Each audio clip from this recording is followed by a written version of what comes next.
This week on the show, we have Mike Milligan, who is a financial planner with over 27 years in the industry. Hello and welcome. Thank you so much for watching. This show is all about giving you insights and showcasing brands that help you to live your best life and give you confidence. As always, I want to kickstart your morning with some motivational advice to help you to feel inspired and energized to start your day. Today, I want to talk about the importance of understanding that just like your social media feed runs on algorithms, so does your mind. What you pay attention to is exactly what you see more of. Have you ever randomly mentioned something or looked it up on Google only to find your social media filled with more and more of that topic because you mentioned it? The more interest you have in that topic, the more the social media algorithm is designed to show you more of it. Our minds work the same way. The more we focus on certain thoughts or feelings, the more we experience it, whether positive or negative. So what is showing up in the algorithm of your mind? Make it your mission today to start focusing on empowering and positive inner dialogue, to fill your mind with an algorithm that makes you feel limitless rather than making you feel limited. The more we focus on gratitude and empowering beliefs, the more the algorithm of our minds pumps up more thoughts that makes us feel good and filter out beliefs that don't serve us. As the saying goes, your greatest weapon is your mind. Train it to see opportunities, not obstacles. Stay tuned. Coming up after the break. And Mike, you focus on women and financial literacy, as I know you've noticed things like income gaps. How do you teach women to be financially free? Yeah, the people who have encouraged me most of my life have been women. It's been my grandmother, it's been my mom, it's been my wife. But my wife and I were sitting at an industry conference, and she just grabbed my leg under the table and said, "We're going to talk when we get back to the room." But her message was loud and clear when we got back to the room. She said, "Where are all the women in the financial planning space?" And in that room that night of 120 people, half the room was women. But what she said is, "Where are the women who can lead women?" And what she said is that your profession, financial planning, financial advisory, financial professionals, it doesn't reflect the need that is coming in the next decade. Women will have more money than men by the year 2030 because we're in this great wealth transfer. The North American population is aging out. Men die before women. And men are going to die before women, and it's going to go 80%. The stat is not 100% accurate, but you'll get the point. 80% of men die married. 80% of women die single. So when we talk about building a firm and empowering women to be educated about money, my wife put that vision into me, and now I'm educated. I am going to push through to help women be able to take control and be empowered by what money can do. Wardrobe provided by Le Chateau. Next up on the show, we have CEO and financial planner Mike Milligan. In addition to being a financial educator, he's a speaker and legacy builder with over 27 years in the industry. Mike, thank you so much for being on the show today. How are you doing? I'm doing fantastic. How are you doing? I am doing amazing. I'm excited to talk to you. We have a lot to talk about, but before we get into you being a successful financial planner, I know that it all started when you were just 11 years old from the tools that you learned from your grandmother. So tell us how you kind of learned a money mindset at that age. Well, I learned a money mindset out of necessity. See, my grandmother and grandfather were my heroes. They were the people that I looked up to and who I wanted to be like when I grew up. And my grandfather, unfortunately, got cancer when I was 11, but he was the primary breadwinner for our family. My grandmother had to take up the mantle of that. And one of the few things she knew how to do very well was cook. And so she created an at-home cooking business where she sold collared sandwiches to do things like pay the bills, the utility bills, literally put food on the table. She took up the mantle, so she had to innovate through desperation, and that's where I learned a lot about money. Count every penny, count every dime, count every quarter, and then obviously learned the entrepreneurial side of sales and building a successful business. I find that people that are good in managing money, they did learn at an early age. and they've adopted that mindset throughout their life. So I love that you learned at just 11 years old. Yeah, we all have a first money memory that we have, and it's normally coming from, like, we saw somebody spend money, or we saw somebody say no to something we wanted. And those early memories are the building blocks for how we handle money later in life.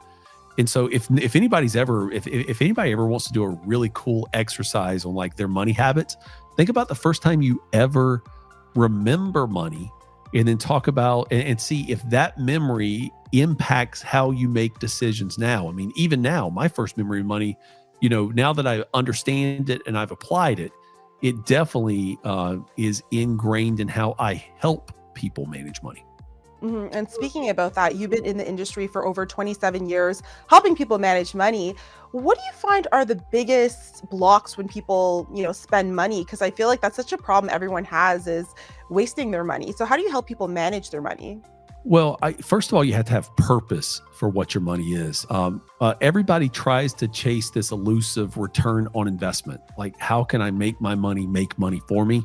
But the reality is we've got to get into a mindset where we want a return of investment, right? Our money can do stuff for us if it is appropriated the right way. So we assign money a job.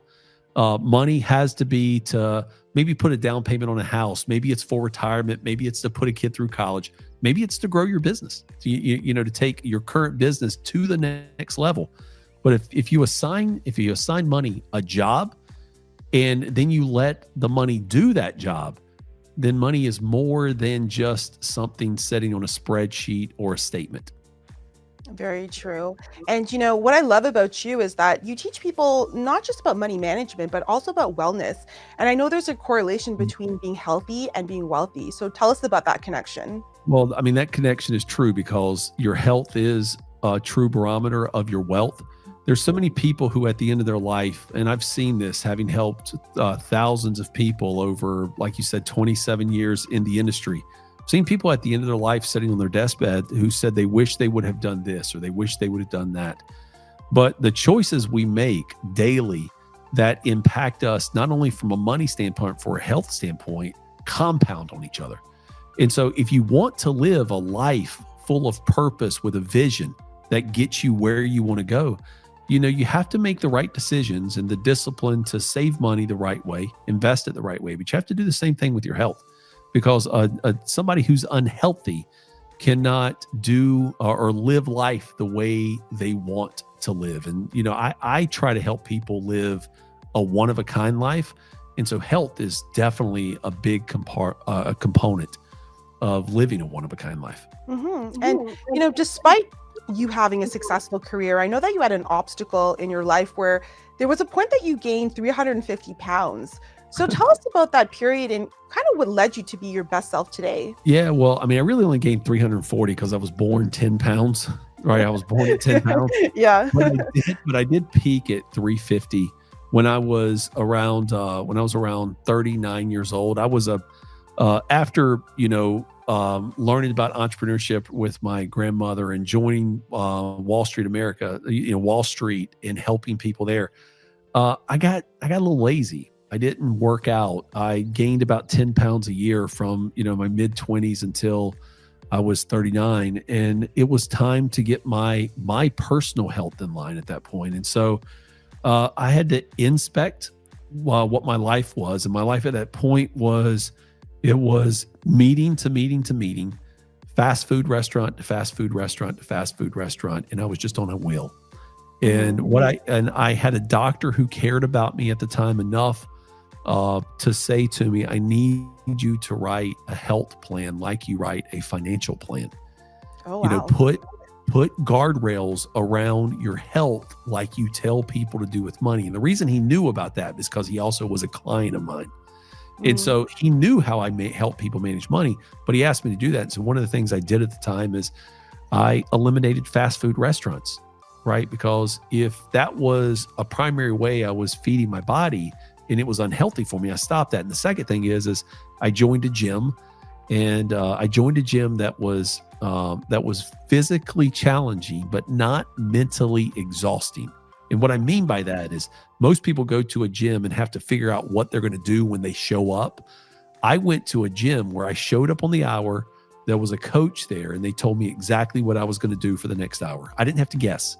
Mhm. And, after going there over 1,000 times, after missing out on many of those quick fast food restaurants, I ended up going from 350 pounds to 230 and getting into the best shape of my life.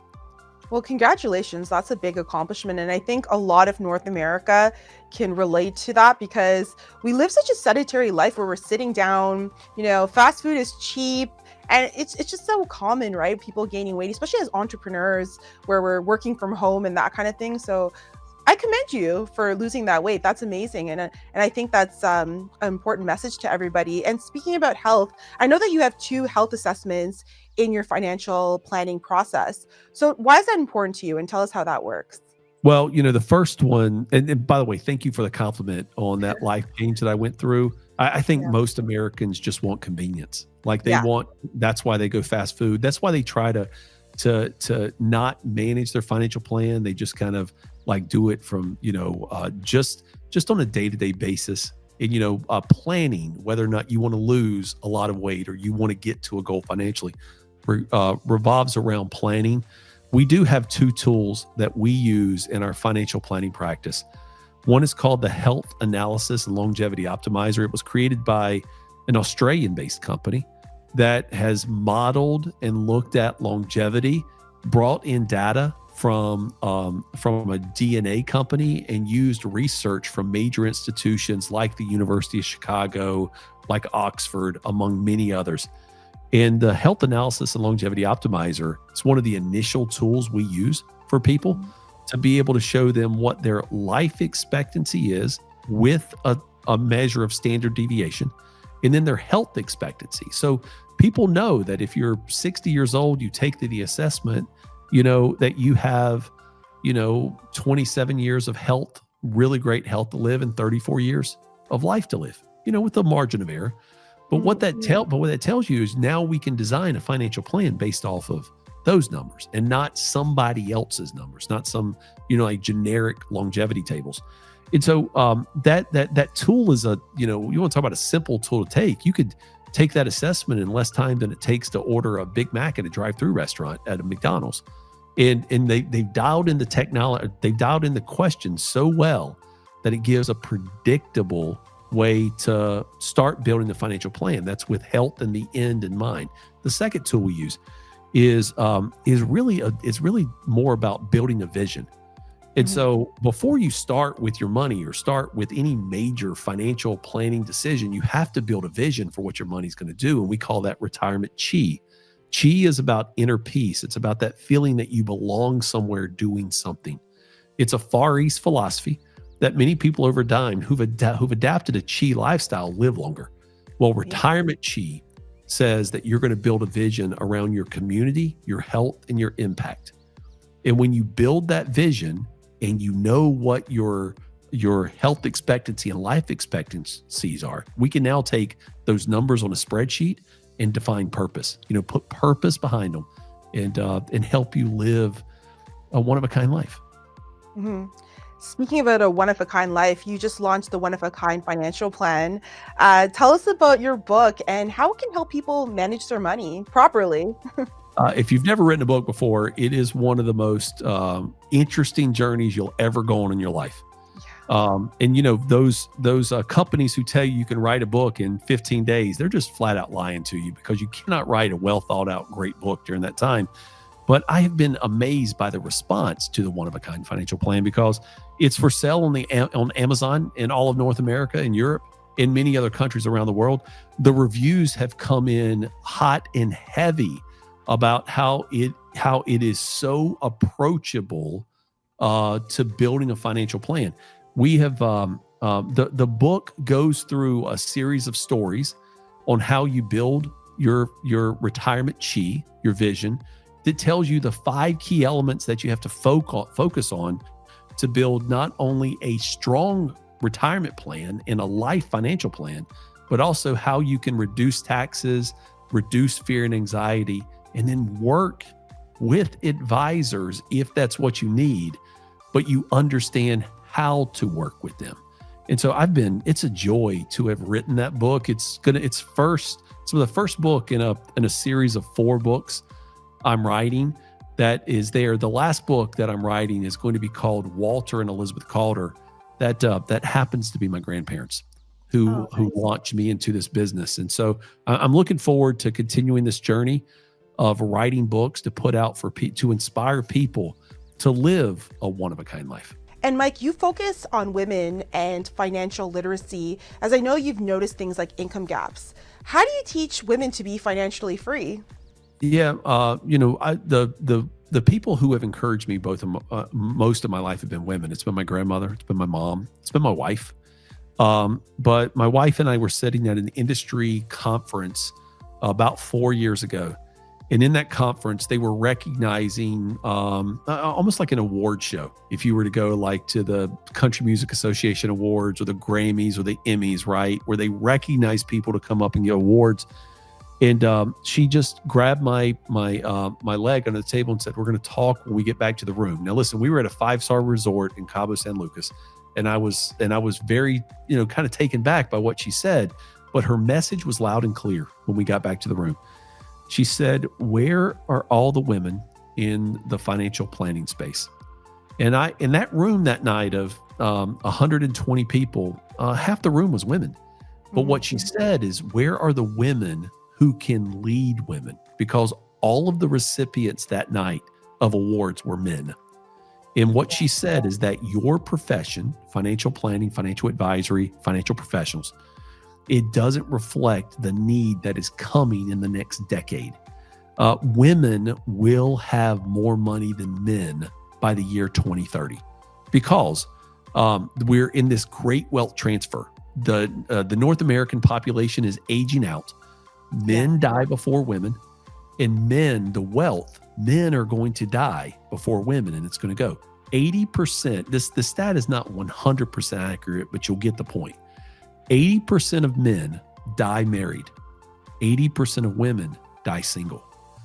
So when we talk about building a firm and empowering women to be educated about money, my wife put that vision into me, and now I'm educated.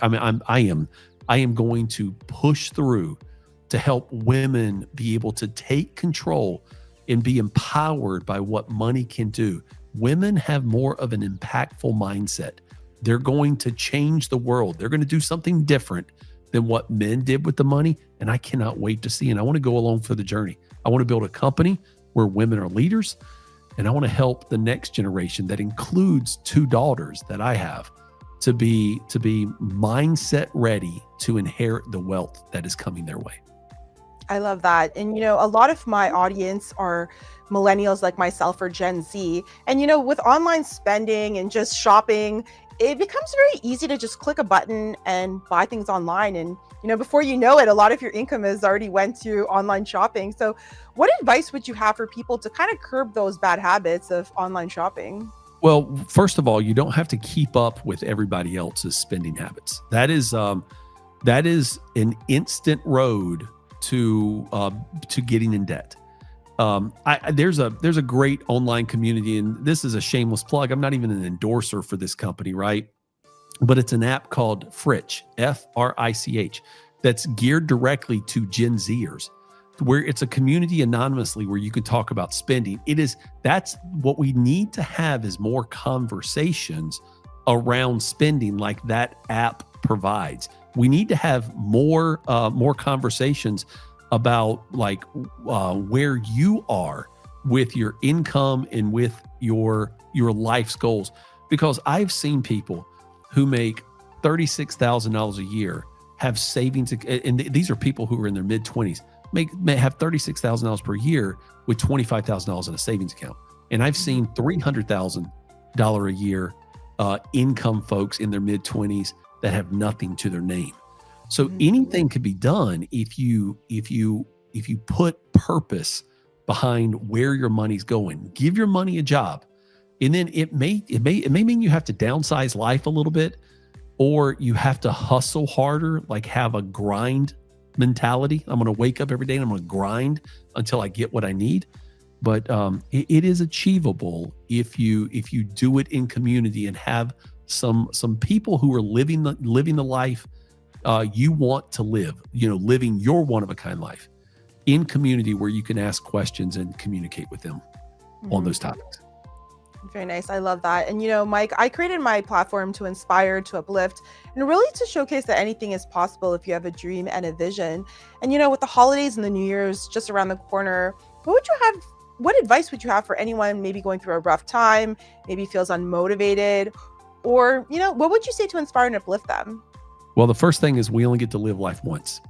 Yeah. I'm not here to speak like from a spiritual standpoint, because there's many great scholars, priests, pastors who can talk to you about that, and you can form your own faith. But I'm just talking about the reality. The reality is that we live one time, and every minute, every hour, every day that's wasted, right, from wallowing or wondering what could be, is preventing you from having what you deserve. And everybody on this planet has the same 24 hours. Everybody has the same opportunity. I grew up, going back to my initial story with my grandmother. When people hear that we started that business and he was a construction, people see us sitting around a dining room table, counting money together. But what they see is they see their dining room table.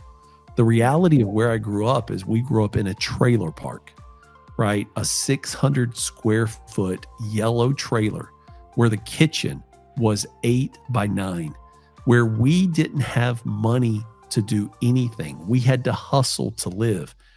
If I can make it out of that, if I can make it and live the life I live right now in San Juan, Puerto Rico, with some of the best names in the world right now, the biggest electronic dance producer is one of my friends, right? A former host of a TV show on CNBC is one of my friends. We can do anything if you disconnect from your past, right? Enough to create a present and a future that is all yours. And it's yours to control. It's yours to hustle at, because again, we all have the same amount of time. We all have the same amount of resources, right? Resources meaning the ability to ask questions, the ability to be educated, and the ability to learn. There's never been a greater time now to overcome hurdles in life than to be alive right now, because technology and AI is going to change many people's economic status over the next years, and you want to participate in this. And the only way to participate is to get up and get moving. Yeah, I think that's great advice. Now is the time, especially with the New Year's just around the corner. It's going to be a new year. The time is now. So I think that's great advice. And for any of our viewers that need your help to, get a hold of their finances, where can they connect with you and learn more about your story? It's pretty easy. Go to MikeMilligan.com. It's my name that's on the screen.com, MikeMilligan.com. I have a very basic philosophy in life. I want to educate, coach, and plan. And if you need help, right, by getting more knowledge about what financial planning is, I have courses that educate you that way. If you're an advisor who wants to help people live a one-of-a-kind life, I can coach you. But more importantly, if you need help with your finances, between me and my team at One Oak Financial, we can help plan that for you in the future. Amazing. Thank you so much for being on the show today. You have such a inspiring story. I think your life really shows that, determination, right? That I could see that you're a determined individual. And I think that's the key to success. So thank you so much for being on the show today. Merry Christmas and happy holidays in advance. Same to you. The Darriel Roy Show is available on Roku, Amazon Fire TV, iHeartRadio, and Apple Podcasts.